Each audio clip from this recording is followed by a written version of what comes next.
Hello, dear viewers, ladies and gentlemen. This is EBC World English News with me, Shfaraulako, and do stay with us as I take you through our selected brief updates for the hour, right after the following top stories.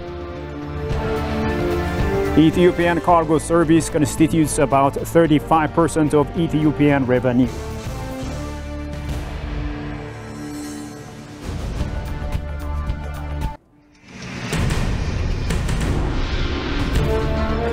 And Farm Africa says small-scale farming projects are registering remarkable achievements in Ethiopia.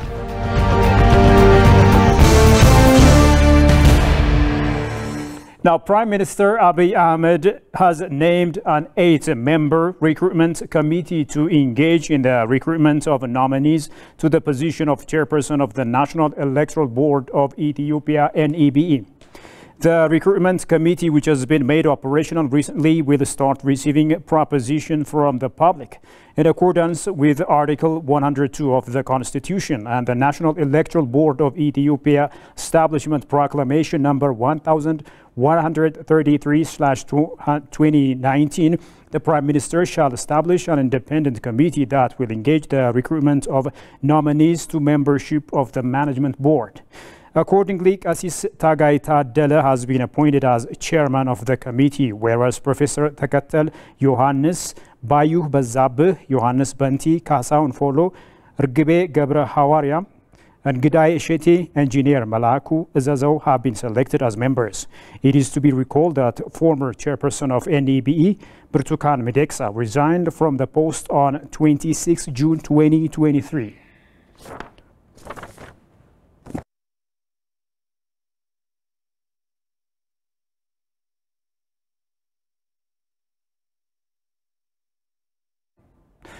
Moving on, the Speaker of the People's Representative of Ethiopian Parliament, Taga expresses optimism that Ethiopia and China are keen to strengthen their cooperation in the administrative sector and conducting researches.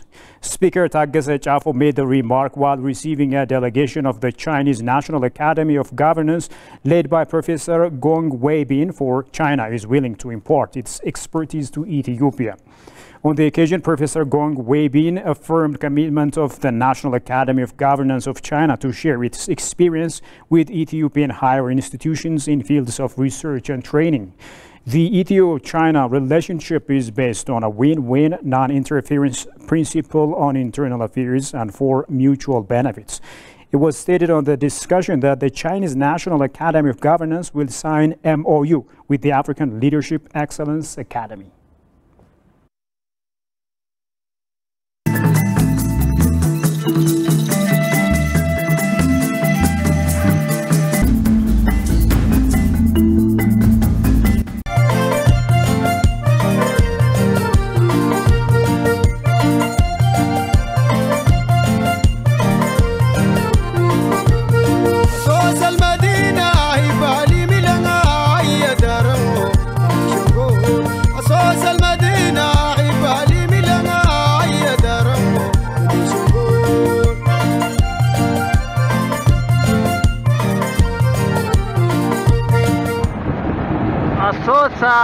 ሶሳ ከተማ ቤንሻንጉል ጉሙዝ አሶሳ መንገዷ ይመስላል።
And now let's turn our attention to stories selected for detailed analysis. Approached by Ethiopian news agency Ethiopian Airlines Group CEO Mesfin Taga said that the cargo and logistics services constitutes about 35% of the Ethiopian Airlines Group's total revenues. Taga has the following story from the Ethiopian news agency. In an exclusive interview with Ethiopian news agency, Mesfin said that Ethiopian currently has 16 fully dedicated cargo aircrafts and will soon receive a new cargo aircraft. Unrivaled in its network coverage, Ethiopian Cargo and Logistics Services provides a transport service to 60-plus destinations in Africa, where more than half of the cities are served with a mix of freighter aircraft, ensuring the safe and fast transportation of goods within and beyond the continent. Mesfin elaborated that the cargo business today constitutes about 30 to 35% of total revenue. Total revenue in the last fiscal year that ended in June was $6.1 billion, and around $2 billion of revenue was generated from the cargo and logistics services. Ethiopian is providing freight services to global customers in more than 125 international destinations in Africa, Middle East, Asia, Europe, and the Americas with belly hold capacity and dedicated cargo destinations. The cargo and logistics services operates with a state-of-the-art cargo terminal, which is the largest in Africa and is fully automated with one of the latest cargo IT systems by adopting the latest aviation system and technologies to provide efficient freight services across the globe. Ethiopian is the largest cargo network operator in Africa and one of major global cargo carriers with a modern warehouse of 1 million tons storage capacity. The CEO pointed out, today, the airlines have 2 facilities in big warehouses specifically designed for cargo and perishable goods, and a certain facility to support with e-commerce will be added. Facilities being built specifically to conduct e-commerce, and it will be commissioned in the coming month by December 15. With Vision 2025, where the most parameters have been attained ahead of time, Ethiopian Cargo and Logistics Services is now on an even greater road to achieve its new Vision 2035. Ethiopian Seamless Air Cargo Service plays significant role in becoming inter-African trade and the active implementation of the African Continental Free Trade Area. The implementation of various agricultural projects aligned with small-scale farmers bear fruit to ensure food security by enhancing agricultural productivity in Ethiopia. Talking to EBC World, the country director of Farm Africa, Shawit Emmanuel, said agricultural pilot projects which have been implemented in small-scale farms are registering remarkable achievements in the country. Habtam Ashagri reports. Ethiopia has a potential of millions of hectares of arable land that is conducive for agricultural activities. As part of this move, the government of Ethiopia has designed an agricultural development-led industrialization strategy to boost its economy. Enhancing agricultural productivity is one priority that helps to alleviate food insecurity, which affects the lives of millions in Ethiopia across the country. Talking to EBC English, Farm Africa Country Director Shawit Emmanuel said her office is registering remarkable achievement aligned with sustainable development goals to ensure food security in Ethiopia. Most of the beneficiaries that work with us have graduated even from from aid to becoming self-sufficient, but also they've improved and they're planting trees and fruits right now and exporting coffee to the international markets. So before they were just selling to the local market, now they're selling it to international market, earning foreign currency by themselves. As part of this move, Agri-Pilot Projects, which is implemented by her office, has lifted the lives of small-scale farmers and recognized by international institutions. Information is showing that the pilot projects that has been implementing in Oromia and Somali states surpassed the income of small-scale farmers by 143%. The climate in Ethiopia has changed significantly, with drought affecting us more frequently than the past. And so we work with the farmers to move from subsistence farming to a much modern and climate-smart agriculture, so they are able not only to improve and maintain their agriculture despite the climate change and shocks, but also contribute to the economy, become part of the market and value chain, so they are part of the growth story as well. They're not left behind. Despite success stories, the country director expressed some bottlenecks which facing the implementation of agri-pilot projects in various parts of the country. Access to improved seeds is a challenge, and fertilizers is still a challenge. And unfortunately, with the current situation in Ethiopia and lack of foreign exchange, the availability is not as much as it used to. So that is quite an issue for us.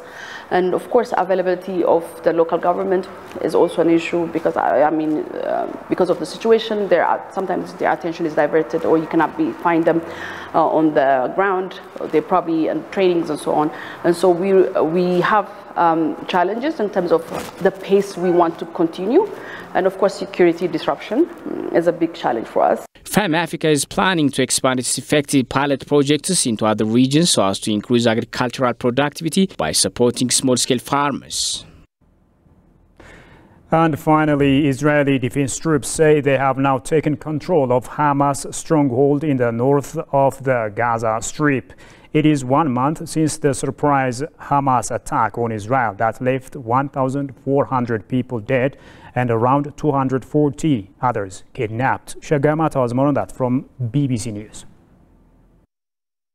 1 month on from the darkest of days, by the western wall, the holiest place where Jewish can pray, a candle was lit for each of the estimated 1,400 lives lost, and outside on the wall of Jerusalem's old city, the faces of some 240 still missing being held hostage in Gaza. Israelis are still reeling from the horror of the 7th of October, a deadly day when a party ground became the scene of manslaughter. You know, it's been 31 days and that's too long to be without my kids and my wife, and for them to be held captive in a foreign place, you know, underground, in a small room, and I don't know in what situation they are in, health-wise, or, you know, if they're being fed, taken care of. For 4 weeks, ordinary people in Gaza have been paying a heavy price, with Israeli besieging the small coastal strip and pounding it with airstrikes determined to eradicate Hamas. The health officials in Gaza are saying more than 10,000 have been killed, including children, over 4,100 children. The situation is getting worse day after day. Yesterday they hit our relatives, 15 people, and we're displaced. There's no food, no water. When my son goes to pick up water gallon, he queues for 3 to 4 hours in the line. They struck bakeries. We don't have bread. As Israeli ground forces advance inside Gaza, the Prime Minister is resisting international calls for ceasefire and has been giving the first clue about what might happen in Gaza after the war. I think Israel will, for an indefinite period, will have the overall security responsibility, because we've seen what happens when we don't have it. When we don't have that security responsibility, what we have is the eruption of Hamas terror on a scale that we couldn't imagine. Last night, Israel says it struck targets belonging to the powerful armed group Hezbollah in Lebanon. Their cross-border fighting is already the worst in years. So much about the past months has been unprecedented, including the scale of suffering, and there is still no end in sight. Well, dear viewers, that's all the news there is for now. Thanks a lot for watching us. Bye-bye.